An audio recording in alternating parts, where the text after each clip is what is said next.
नमस्कार, मैं शेखर त्रिवेदी। बांग्लादेश बोल रहा है कि भारत से गंगा जल समझौते की गारंटी मांगेंगे और जरूरत पड़ी तो अंतर्राष्ट्रीय मंच पर भी जाएंगे।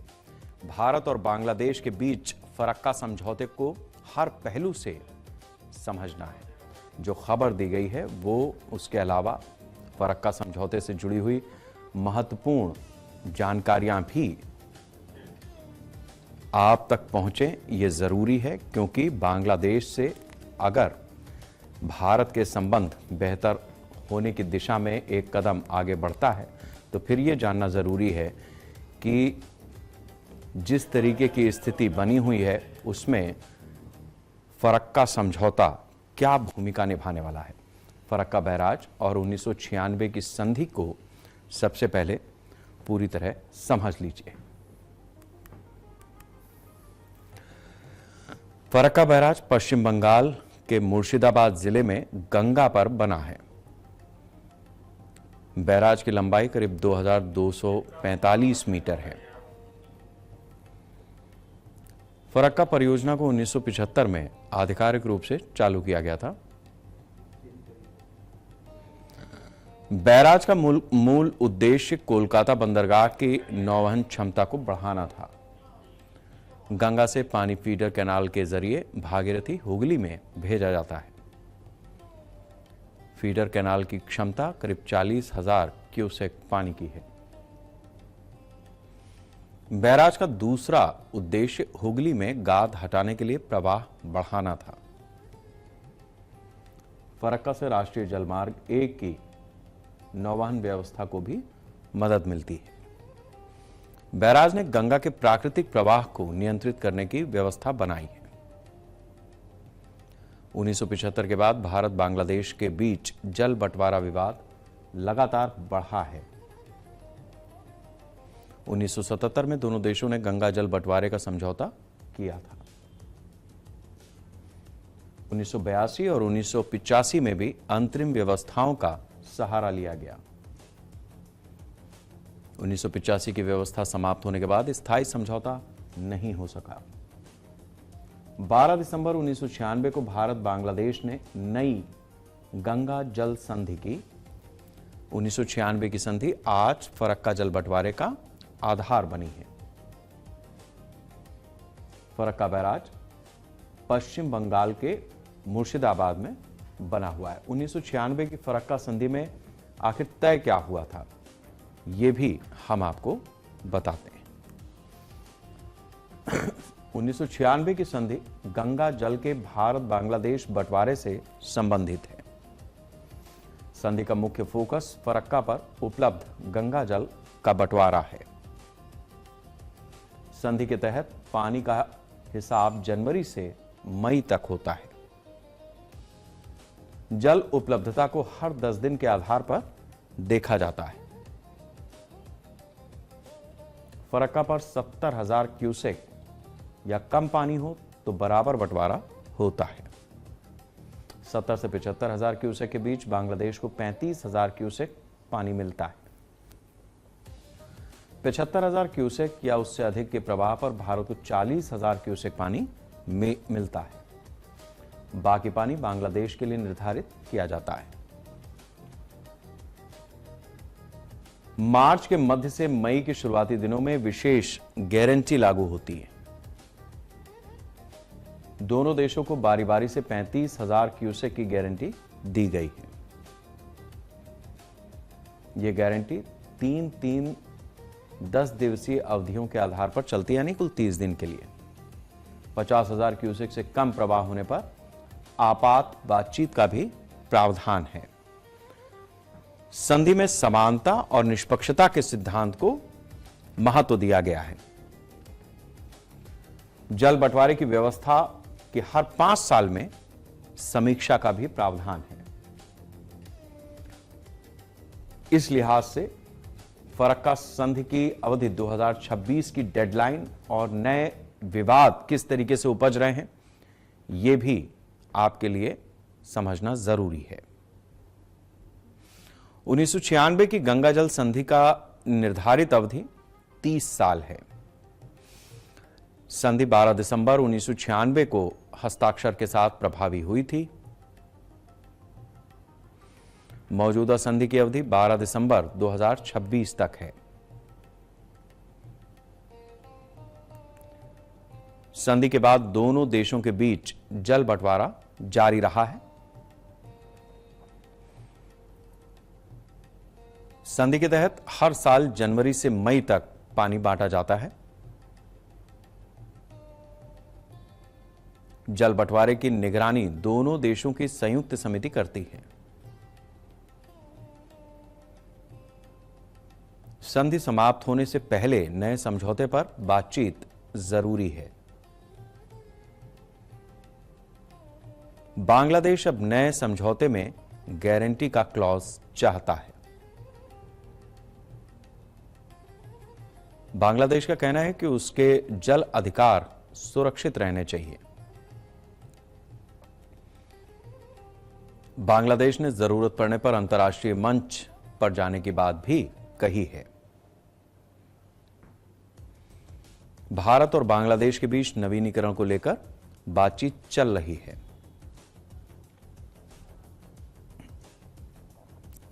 बांग्लादेश मौजूदा व्यवस्था की तुलना में अधिक भरोसेमंद गारंटी चाहता है। भारत के सामने घरेलू राज्यों की बढ़ती जल जरूरत भी एक चुनौती बनी हुई है। बिहार संधि की नई व्यवस्था में अपने जल हितों को मजबूत करना चाहता है। बांग्लादेश की परेशानी क्या है और किस वजह से भारत पर लगातार दबाव बना रहा है, यह भी महत्वपूर्ण पहलू है। बांग्लादेश के लिए गंगा का प्रवाह कृषि और सिंचाई का महत्वपूर्ण आधार है। बांग्लादेश में गंगा को पद्मा नदी के नाम से जाना जाता है। शुष्क मौसम में नदी का प्रवाह बांग्लादेश के लिए महत्वपूर्ण है। कम प्रवाह से सिंचाई और पेयजल उपलब्धता प्रभावित हो सकती है। नदी के प्रवाह में कमी से पारिस्थितिकी तंत्र पर भी असर पड़ता है। बांग्लादेश 1996 की व्यवस्था में स्थायी जल गारंटी चाहता है। बांग्लादेश का तर्क है कि भविष्य में पानी की उपलब्धता अनिश्चित हो सकती है।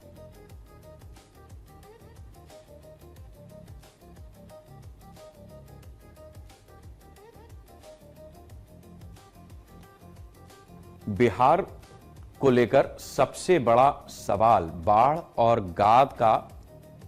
गाद और पानी की कमी को लेकर के है। भारत में भी गंगा जल की घरेलू मांग लगातार बढ़ती जा रही है।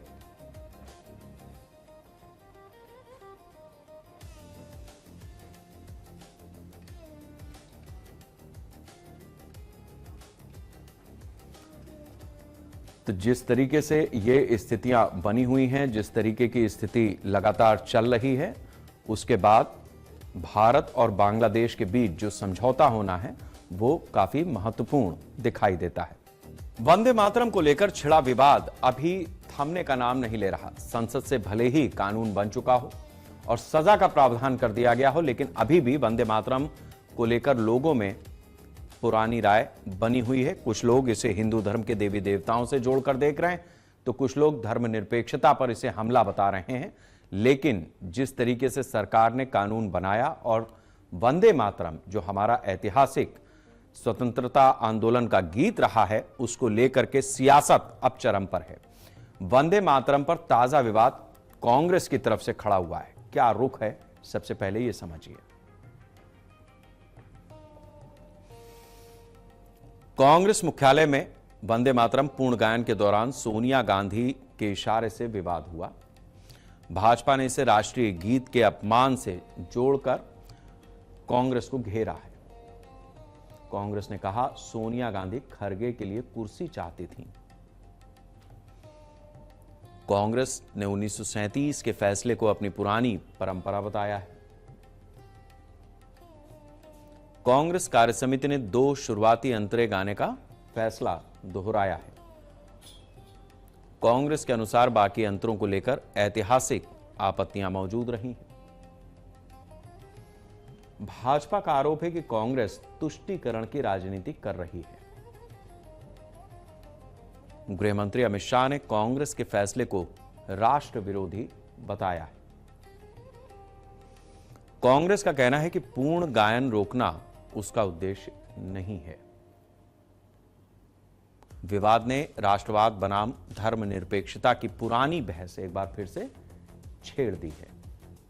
वंदे मातरम अब राष्ट्रीय प्रतीक को लेकर राजनीतिक संघर्ष बन चुका है। कांग्रेस के रुख पर पार्टी के भीतर भी सवाल उठ रहे हैं। भाजपा इसे कांग्रेस की वैचारिक कमजोरी का प्रमाण बता रही है। विपक्ष इसे सरकार की सांस्कृतिक राजनीति का मुद्दा बना रही है। विवाद अब गीत से बढ़कर राजनीतिक विचारधाराओं तक पहुंच चुका है। 2026 का नया कानून क्या कहता है, जिसको अभी हाल में संसद में पास किया गया है, यह भी देखिए। संसद ने राष्ट्रीय सम्मान कानून में 2026 में महत्वपूर्ण संशोधन किया। राज्यसभा ने विधेयक 29 जुलाई को पारित किया है। लोकसभा ने अगले दिन यानी 30 जुलाई को इसे मंजूरी दे दी। राष्ट्रपति द्रौपदी मुर्मू ने अगस्त में विधेयक को मंजूरी दी। मंजूरी के बाद संशोधन अब कानून का रूप ले चुका है। कानून में वंदे मातरम को राष्ट्रगान जैसी वैधानिक सुरक्षा मिली है। जानबूझकर गायन रोकना अब दंडनीय अपराध की श्रेणी में आएगा। गायन कर रही सभा में व्यवधान डालना भी अपराध बनाया गया है।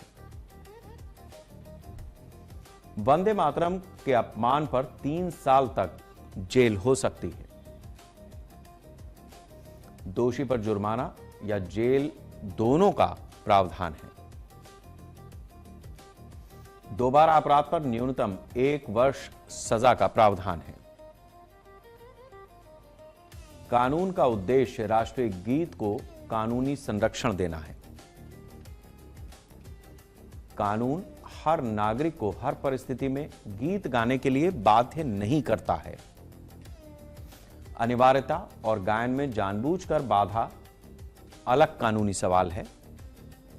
तो इस लिहाज से अगर आप उसे गा सकते हैं तो गाएं, नहीं आता है या नहीं गाना चाहते हैं तो उसमें कोई दिक्कत नहीं है। शर्त इतनी है कि आप उसको सम्मान दें। सम्मान में अगर खड़े होने का सिस्टम है तो उस सिस्टम को फॉलो करें। वंदे मातरम का इतिहास और राष्ट्रीय गीत बनने की क्या कहानी है, यह भी हम आपको बताते हैं। वंदे मातरम की रचना बंकिम चंद्र चट्टोपाध्याय ने की थी। गीत पहली बार 1875 में साहित्यिक पत्रिका में प्रकाशित हुआ। बाद में वंदे मातरम आनंद मठ उपन्यास का हिस्सा बन गया। स्वतंत्रता आंदोलन में इस गीत ने राष्ट्रीय चेतना जगाई। 1896 के कांग्रेस अधिवेशन में रविंद्रनाथ टैगोर ने इसे गाया था। स्वतंत्रता आंदोलन के दौरान वंदे मातरम लोकप्रिय राजनीतिक उद्घोष बना। 1905 के बंग भंग विरोधी आंदोलन में इसका व्यापक इस्तेमाल हुआ। ब्रिटिश शासन के खिलाफ आंदोलनकारियों में यह गीत प्रेरणा बना। मुस्लिम लीग के एक वर्ग ने बाद में गीत पर आपत्ति उठाई। आपत्ति मुख्य रूप से धार्मिक प्रतीकों और देवी उपासना वाले अंशों पर थी। 1937 में कांग्रेस ने सार्वजनिक आयोजनों में सीमित गायन का सुझाव दिया। पहले 2 अंतरों को अपेक्षाकृत सर्व स्वीकार्य माना गया और यह काम मुस्लिम लीग के इशारे पर हुआ। 24 जनवरी 1950 को इसे राष्ट्रीय गीत का दर्जा दिया गया। संविधान सभा ने जनगण मन के साथ समान सम्मान इस गीत के लिए तय किया। राष्ट्रीय गीत और राष्ट्रगान की संवैधानिक भूमिकाएं फिर भी अलग अलग हैं। अतीत में वंदे मातरम को लेकर जो बड़े विवाद हुए वो किस तरीके के रहे हैं? गीत के धार्मिक संदर्भों को लेकर मुस्लिम नेताओं ने आपत्ति जताई। आनंद मठ की पृष्ठभूमि ने विवाद को राजनीतिक बना दिया। मुस्लिम लीग ने गीत को मुस्लिम विरोधी प्रतीकों से जोड़ दिया। कुछ मुस्लिम नेताओं को देवी उपासना वाले अंशों पर आपत्ति थी। 1930 के दशक में विवाद कांग्रेस की राजनीति तक पहुंचा। कांग्रेस को हिंदू मुस्लिम एकता और राष्ट्रीय प्रतीक में संतुलन करना पड़ा। 1937 में कांग्रेस कार्यसमिति ने पहले 2 अंतरे तय किए। रविंद्रनाथ टैगोर ने शुरुआती हिस्से को अलग स्वीकार किया।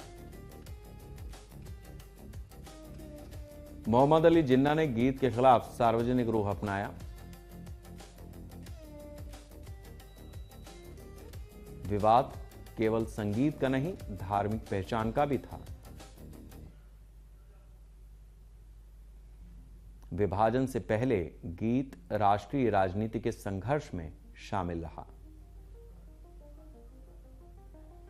आजादी के बाद भी पूर्ण गीत पर बहस पूरी तरह समाप्त नहीं हुई।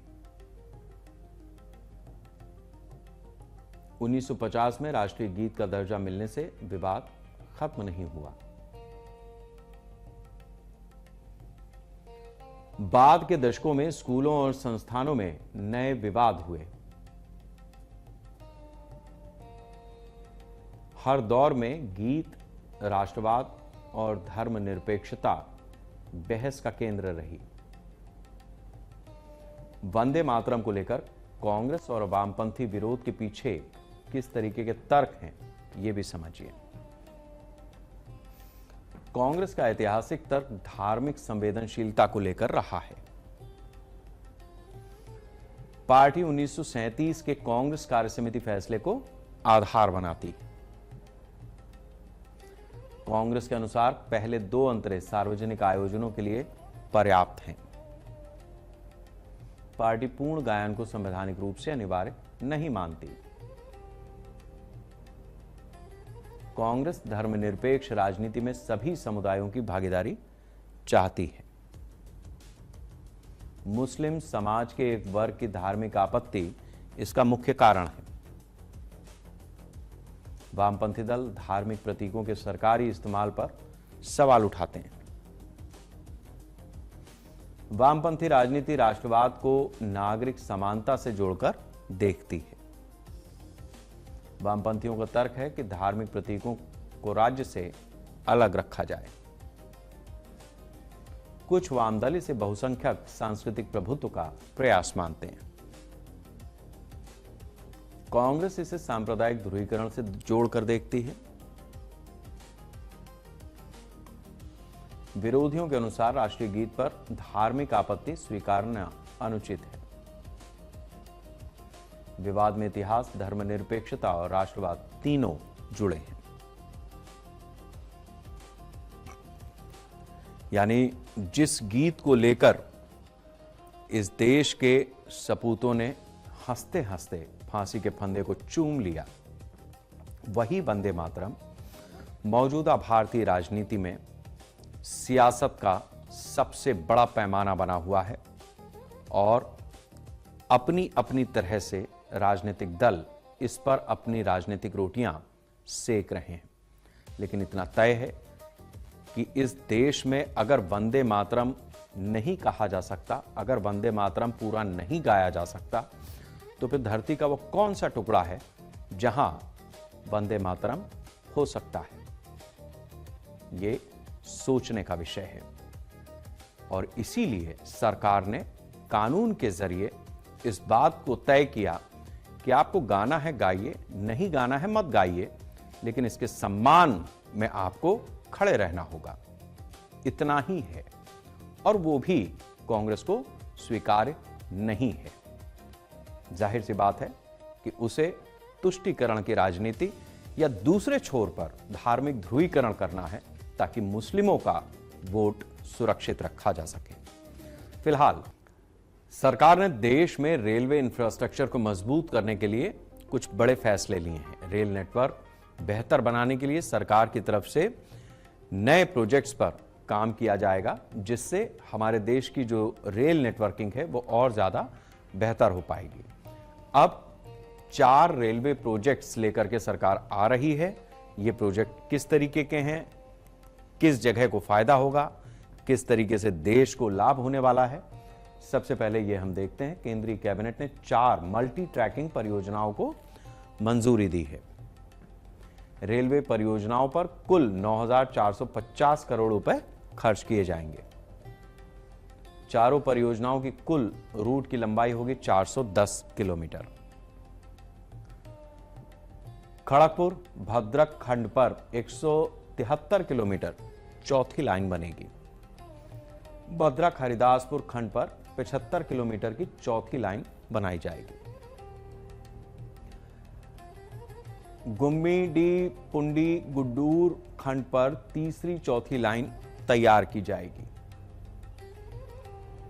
इस परियोजना की लंबाई करीब 90 किलोमीटर होगी। कटक पारादीप खंड पर तीसरी चौथी लाइन का विस्तार किया जाएगा। कटक पारादीप परियोजना में करीब 72 किलोमीटर की लंबाई तय की गई है। परियोजनाएं पश्चिम बंगाल, उड़ीसा, आंध्र प्रदेश और तमिलनाडु से जुड़ी हुई हैं। 8 जिलों में रेलवे नेटवर्क की क्षमता बढ़ाई जाएगी। परियोजनाओं को 2030-31 तक पूरा करने का लक्ष्य रखा गया है। मौजूदा व्यस्त रेल मार्गों पर अतिरिक्त ट्रैक तैयार हो रहे हैं। रेल परियोजनाओं से ट्रेनों के संचालन के लिए ज्यादा रास्ते भी उपलब्ध होंगे। परियोजनाएं रेलवे के मौजूदा ढांचे की क्षमता बढ़ाएंगी। मल्टी ट्रैकिंग से रेलवे की रफ्तार कैसे बढ़ेगी और भीड़ नियंत्रण कैसे किया जा सकेगा, यह भी इस परियोजना का एक महत्वपूर्ण पहलू है। अतिरिक्त लाइनें ट्रेनों के बीच परिचालन दबाव को कम करेंगी। एक ट्रैक पर निर्भरता घटने से संचालन ज्यादा लचीला होगा। यात्री और मालगाड़ियों के संचालन में बेहतर समन्वय भी संभव होगा। ट्रेनों को क्रॉसिंग के लिए लंबे इंतजार से राहत मिलेगी। व्यस्त खंडों पर ट्रेनों की आवाजाही अधिक सुचारू होगी। नई लाइनें ट्रेनों की संख्या बढ़ाने की क्षमता देने वाली। मौजूदा ट्रैक पर रखरखाव के दौरान वैकल्पिक रास्ते भी इससे मिलेंगे। ट्रैक क्षमता बढ़ने से परिचालन विश्वसनीयता बेहतर होने की उम्मीद है। समय पालन सुधारने में अतिरिक्त लाइनों की अहम भूमिका होगी। मालगाड़ियों को यात्री ट्रेनों से अलग चलाना आसान होगा। ज्यादा ट्रैक होने से परिचालन संबंधी बाधाएं भी कम होंगी। हावड़ा चेन्नई कॉरिडोर को धीरे धीरे 4 लाइनों वाला बनाया जाएगा। 4 लाइन वाला कॉरिडोर भविष्य की यातायात जरूरतें संभालेगा। बड़ी क्षमता से नई ट्रेनों के संचालन की भी गुंजाइश बढ़ती है। भीड़ नियंत्रित करने और यात्रियों और माल परिवहन दोनों पर इसका व्यापक प्रभाव पड़ेगा। अतिरिक्त लाइनें जिस तरीके से देश की गति को बढ़ाने के लिए उचित समझी जा रही हैं, ये परियोजनाएं शुरू होने वाली हैं वो कितने जिलों को जोड़ेंगी और इससे किस किस को क्या फायदे होने वाले हैं, ये भी हम आपको बताते हैं। 4 परियोजनाएं 8 जिलों को सीधे रेल नेटवर्क से जोड़ेंगी। 8 जिलों में 6,448 गांव और 60 लाख लोगों को फायदा होगा। करीब 6,448 गांवों की कनेक्टिविटी बेहतर होने की उम्मीद है। 6,448 गांवों के करीब 60 लाख लोगों को इससे फायदा होगा। ग्रामीण आबादी को प्रमुख शहरों तक पहुंच आसान होगी। रोजगार के लिए दूसरे क्षेत्रों में जाना भी आसान होगा।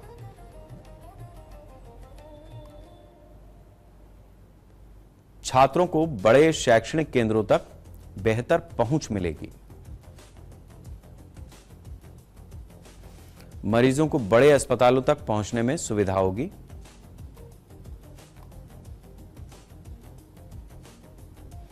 किसानों को बाजार तक अपना उत्पाद पहुंचाने में भी मदद मिलेगी। छोटे कारोबारियों के लिए नए बाजार खुलने की संभावना बनेगी। ग्रामीण क्षेत्रों में लॉजिस्टिक्स लागत घटने की उम्मीद है। बेहतर रेल कनेक्टिविटी स्थानीय अर्थव्यवस्था को गति देगी। नए औद्योगिक निवेश के लिए परिवहन सुविधा मजबूत होगी। गांव से शहरों की आवाजाही ज्यादा सुविधाजनक हो सकेगी। क्षेत्रीय रोजगार और स्वरोजगार के अवसर बढ़ सकते हैं। रेलवे विस्तार ग्रामीण विकास की रफ्तार भी बढ़ाएगा। रेलवे की चारों परियोजनाओं से माल ढुलाई क्षमता कितनी बढ़ेगी और इससे अर्थव्यवस्था को किस तरीके का फायदा होगा, यह भी। परियोजनाओं से 76 एमटीपीए अतिरिक्त माल ढुलाई की क्षमता बनेगी। 76 एमटीपीए यानी सालाना करीब 7.6 करोड़ टन अतिरिक्त क्षमता रेलवे के पास आएगी। कोयले की ढुलाई के लिए रेल क्षमता बढ़ाई जाएगी।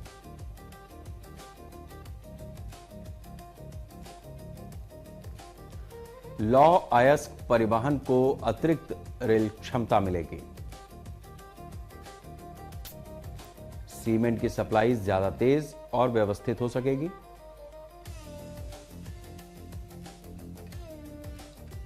खाद्यान्न परिवहन के लिए भी नेटवर्क मजबूत होगा। लौह इस्पात उद्योगों को बेहतर माल ढुलाई सुविधा मिलेगी।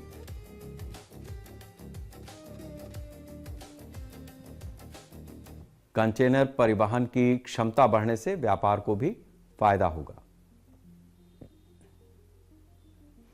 ऑटोमोबाइल परिवहन के लिए अतिरिक्त रेल विकल्प उपलब्ध होंगे। बंदरगाहों तक माल पहुंचाने में भी रेलवे की भूमिका बढ़ेगी। बेहतर माल ढुलाई से लॉजिस्टिक्स की लागत घटेगी। सप्लाई चेन में देर होने की संभावना भी कम होगी। रेल परिवहन बढ़ने से सड़क माल ढुलाई का दबाव भी घटेगा। उद्योगों को कच्चा माल और तैयार माल तेजी से मिल पाएगा। मल्टी ट्रैकिंग आर्थिक गतिविधियों के लिए लॉजिस्टिक आधार मजबूत करेगी। रेलवे परियोजनाओं से पर्यटन और पर्यावरण को किस तरीके का लाभ होने जा रहा है, यह भी महत्वपूर्ण है। परियोजनाएं कई प्रमुख पर्यटन स्थलों की रेल पहुंच व्यवस्था को बेहतर कर देंगी। भितरकनिका राष्ट्रीय उद्यान तक पहुंचना अधिक सुविधाजनक होगा। कुलजीहा अभ्यारण्य आने वाले पर्यटकों को बेहतर कनेक्टिविटी देगा। चांदीपुर समुद्र तट तक पहुंच में भी सुधार होगा। पुलिकट झील और पक्षी अभ्यारण्यों तक पहुंचना आसान होगा। धबलेश्वर और पंचलिंगेश्वर मंदिरों को बेहतर रेल कनेक्टिविटी मिल पाएगी। ललितागिरी जैसे बौद्ध स्थल भी इस नेटवर्क से लाभान्वित होंगे। धार्मिक पर्यटन के लिए रेल यात्रा ज्यादा सुविधाजनक बनेगी। पर्यटन बढ़ने से स्थानीय कारोबार और रोजगार को फायदा होगा। परियोजनाएं पीएम गति शक्ति मास्टर प्लान के तहत हैं। योजना का जोर मल्टी मॉडल कनेक्टिविटी और लॉजिस्टिक्स की दक्षता पर निर्भर करेगा। अलग अलग परिवहन साधनों के बीच बेहतर तालमेल बनाया जाएगा। एकीकृत योजना से माल और यात्रियों की आवाजाही सुधरेगी। रेल परिवहन बढ़ने से तेल आयात में भी कमी आएगी। करीब 65 करोड़ किलोग्राम वार्षिक कार्बन उत्सर्जन घटने की भी उम्मीद है। हावड़ा चेन्नई कॉरिडोर के लिए ये 4 प्रोजेक्ट किस तरीके से निर्णायक साबित होने वाले हैं, ये अपने आप में एक महत्वपूर्ण पहलू है। हावड़ा चेन्नई देश के 7 प्रमुख ट्रंक रूटों में शामिल है। रेलवे नेटवर्क का करीब 11% हिस्सा इसी रूट से जुड़ा हुआ है। देश के कुल रेल ट्रैफिक का करीब 40% यहीं से आता है। लगातार बढ़ते ट्रैफिक ने इस कॉरिडोर पर दबाव बढ़ा दिया है। नई लाइनें मौजूदा क्षमता की सबसे बड़ी बाधा को दूर करेंगी। कॉरिडोर पर 4 लाइनों की दिशा में बड़ा कदम उठाया गया है। अतिरिक्त ट्रैक से ट्रेनों के लिए परिचालन स्लॉट भी बढ़ेंगे। मालगाड़ियों की आवाजाही यात्री ट्रेनों से बेहतर समन्वित होगी। बंदरगाहों से औद्योगिक क्षेत्रों तक माल पहुंचाना भी आसान होगा। पूर्वी तट के कोयले परिवहन में रेलवे की क्षमता बढ़ेगी। लौह अयस्क और इस्पात धुलाई को अतिरिक्त रास्ते भी मिलेंगे। बढ़ती माल मांग के लिए रेलवे पहले से ही तैयारी कर रहा है। परियोजनाएं हाई डेंसिटी नेटवर्क की क्षमता विस्तार रणनीति मजबूत करेंगी। 2030-31 तक पूरा होने पर कॉरिडोर की क्षमता भी बढ़ेगी। चारों प्रोजेक्ट भविष्य के यात्री फ्रेट ट्रैफिक की जरूरत संभालेंगे। इस लिहाज से भारत को एक नई गति मिलने वाली है और खास तौर से जिन रूट्स पर, जिन राज्यों से, जिन गांवों से ये ट्रैक बिछेंगे, जहां से ये ट्रेनें गुजरेंगी, उससे हमारे देश की रफ्तार आर्थिक हो, सामाजिक हो, सांस्कृतिक हो, हर तरह से बेहतर होगी। और ये इसीलिए ताकि होता रहे इस राष्ट्र का वंदन। वंदे राष्ट्र।